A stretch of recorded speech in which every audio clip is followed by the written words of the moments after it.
all the tools that you needed in Japan. So you didn't get counseling after the abuse, and how did you operate in the school? You are talking way ahead. So, first of all, my perpetrator was my father, who I lived with. Okay. Uh-huh. He was somebody who worked at the town, and Mm-hmm. he manipulated police, teachers, everything. So it's hash hash. So nobody knows. Mm-hmm. To get to the counseling level, you need to reveal what's wrong. And he never Mm-hmm. revealed. He was hiding, and he was playing the victim role.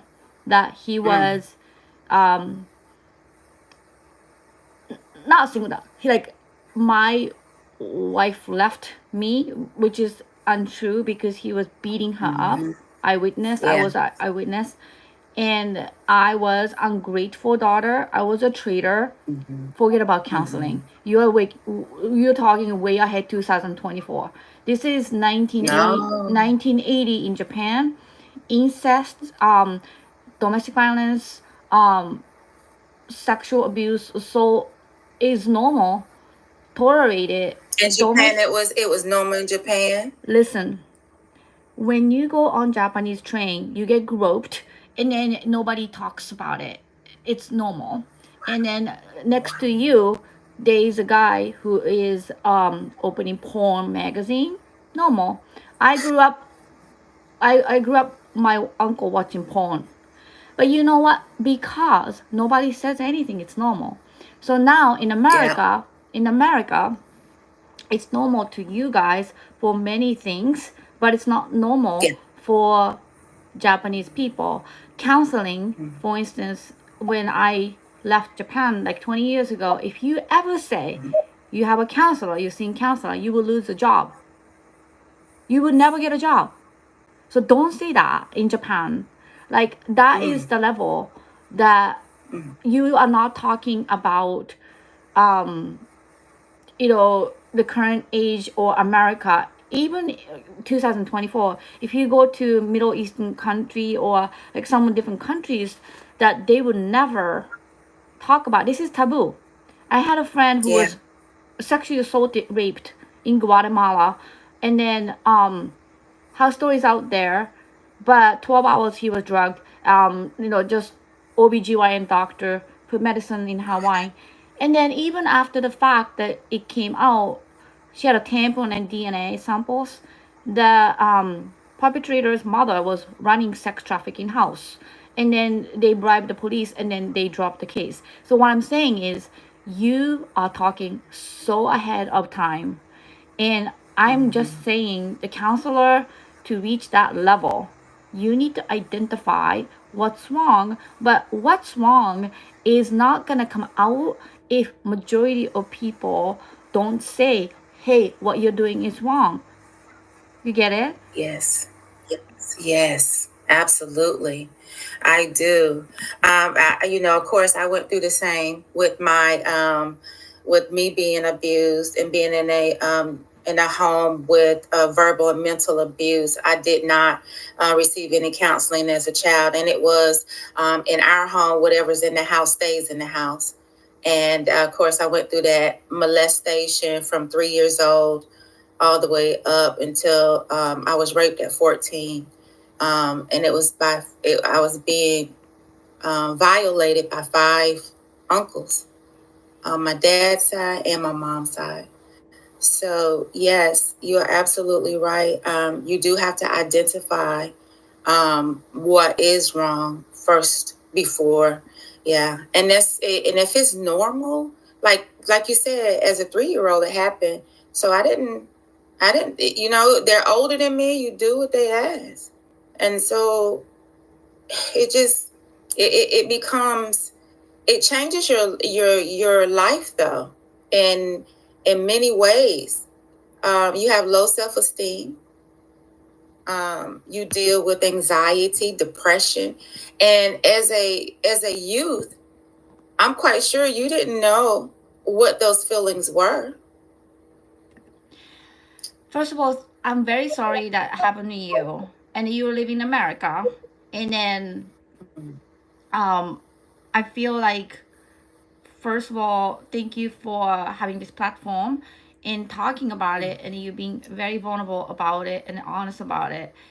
Um, I just have to really tell you that it's a journey, but at the same time, perpetrators are very, very uh, like manipulating everybody. They were very sneaky and sleazy, and then it's just like gross. But as Mm-hmm. 3 years old, like mentioned, when my Mm-hmm. uncle said this is a tickling game, and my when my Mm. father said it's very nice and soft to touch and massage testicle, like how would I say, like, so Yeah.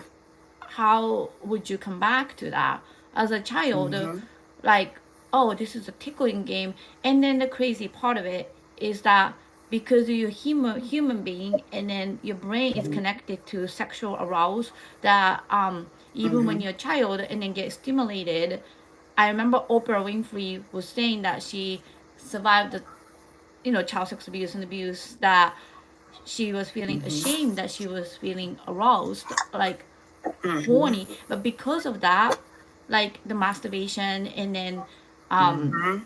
sleeping around, like these are these become pretty normal, like a daily Mm-hmm. routine for a Yep. survivor of child sex abuse. And then I have interviewed many people, and it's almost like corrective experience, that even after you get raped, you want to have sex because you want to have a control over what you didn't have control when you were violated. Because now you are in a turn that you have the control over man, or the Mm-hmm. situation that you didn't have.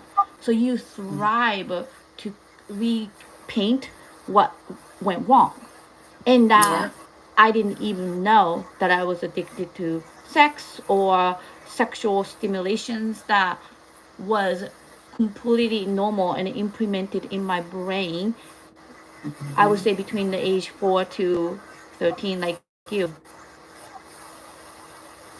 Yes, that I'm so glad, Jury. I'm so glad that you mentioned this the stimulation.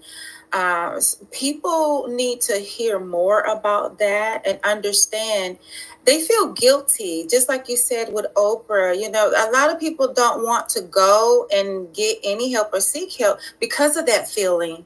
I've heard people mention that, that's crazy. I shouldn't have felt that way, but the only way that you will be able to walk through the process and go through it and understand why is what you just explained, and you explained this in a very small facet, but it's a lot more work to it.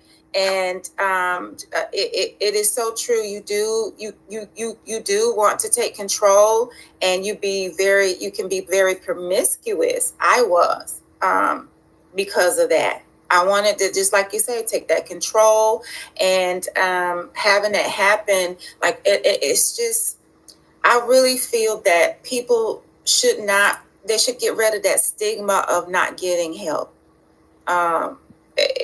You have people that are ashamed. They just don't want to do it. They feel guilty. But now, like you said here, there are a lot of options that they could use. Phone. You could do it in the privacy of your home. There was a time where you couldn't do that. Dealing with the things that you've dealt with, it affects, and on top of having that sexual abuse, you had domestic violence. You were dealing with homelessness too. All of this affects everything in every part of your life. You've already been through a lot with your dad, and then now you're dealing with domestic violence, um, bullying, and homelessness. Mentally, that is a heavy strain. That's a heavy strain. Um, Could you tell us a little bit about the other things that happened with you when it came down to the um, dealing with the domestic violence, bullying, and homelessness? Sure. So I would say domestic violence and child sex abuse is a little bit different category because obviously when it becomes sexual assault, it's a completely different level. And when it's domestic violence, it's more physical assault where you get punched and then you get thrown, kicked. It's not like violating sexually, but my dad. In my book, A Gift from Adversity, I talk about it vividly. Like one day that he grabbed my hand and he just pounded my Mm-hmm. hand like repeatedly on the dinner table and then threw me to the Mm-hmm. door and it kicked my stomach and then he one time put my ear and then threw me to the wall. And then verbal abuse, physical, psychological, those are domestic violence. And then um, also the homelessness, bullying, those happened when I was 18. When I was homeless when I was 18, and then bullying like throughout the school, especially like middle school was horrible. In workforce, when I was working after I became homeless, I got pretty bullied really badly at work in Tokyo. It was really hard, really hard. Um, so and even America, I got bullied. Like even like last year, I got bullied at work, so I left. But the good thing is, I'm identifying more, like a quicker, and then like I'm advocating more, like a quick way to identify what's wrong, and it's not me, it's them. So when it pours, like when it rains, it pours. So that's kind of my childhood, just like one thing after another. But at the same time, I didn't even know, I didn't even know the word child sex abuse or abuse until I was 22. I had no idea because I came to America and then I had abortion and then I had kind of a mental breakdown for second Mm-hmm. semester when I was at Berkeley College of Music, where I saw a guidance counselor, and she's the one who identified or mentioned even PTSD, and I'm like, what is PTSD? What is abuse? Because that is just so normal life. It was Yes. normal. Like when Yeah. okay, when you are saying, hey, this is the life that you have, but then when somebody says, hey, that is not the life that you should have, Yep. and unless you are educated, you just don't know. I didn't know that why I was crying a lot, why I didn't have confidence, or why I was not feeling well, why I was having thyroid issue, whatever, until I was really 22. Mm-hmm. Uh-oh. You went on mute. No, that's There what I you go. said. Yes, yes, that's what Yeah, I said. so can you hear me? Okay. Oh, you went back on mute again. I don't know.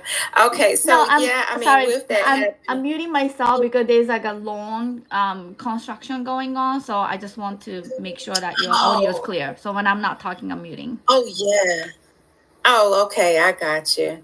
Yeah, so you're talking about your attitude in regards to what you were going through, your mindset. We think about attitude as being